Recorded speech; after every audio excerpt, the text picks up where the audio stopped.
10 ప్రభుత్వ భూములు ఆక్రమణకు గురైన గత సర్కార్ పట్టించుకోలేదని ఆరోపించారు ఆలేరు ఎమ్మెల్యే ప్రభుత్వ బీర్లా ఐలయ్య. సీఎం రేవంత్ ఒక్క విజన్తో ముందుకు వెళ్తున్నారన్నారు. ఇప్పటి వరకు 166 అక్రమ కట్టడాలను 18 చెరువుల్ని హైడ్రా గుర్తించి విజయవంతంగా పనిచేస్తోందన్నారు. పార్టీలకు అతీతంగా హైడ్రా పనిచేస్తోందన్నారు బీర్లా ఐలయ్య.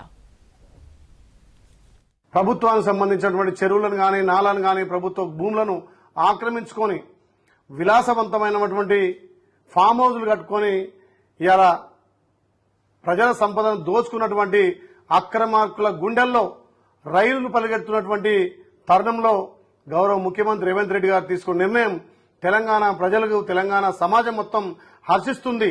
హైడ్రా అనేది జిహెచ్ఎంసీ ఇక్కడ హైదరాబాద్ లోని చదరపు కిలోమీటర్లలో పనిచేస్తుంది. ఇప్పటి వరకు 166 అక్రమ కట్టడాలను గుర్తించి సుమారు 18 చెరువులు పార్కులను కూడా గుర్తించి అక్రమార్కులను అనగదొక్కినటువంటి హైడ్రా విజయవంతంగా పనిచేస్తుంది. అదేవిధంగా 43.49 ఎకరాలను కూడా ఇలా ప్రభుత్వం స్వాధీనం చేసుకుని భావి తరాలకు ప్రపంచానికే ఒక ఆదర్శంగా హైదరాబాదు ఉండాలనే ఒక గొప్ప నిర్ణయంతో ఈ హైడ్రా ఏర్పాటు చేయడం జరిగింది. దీనికి గౌరవ ముఖ్యమంత్రికి నిజంగా తెలంగాణ ప్రజల తరఫున ప్రత్యేకంగా ధన్యవాదాలు తెలియజేస్తున్నా.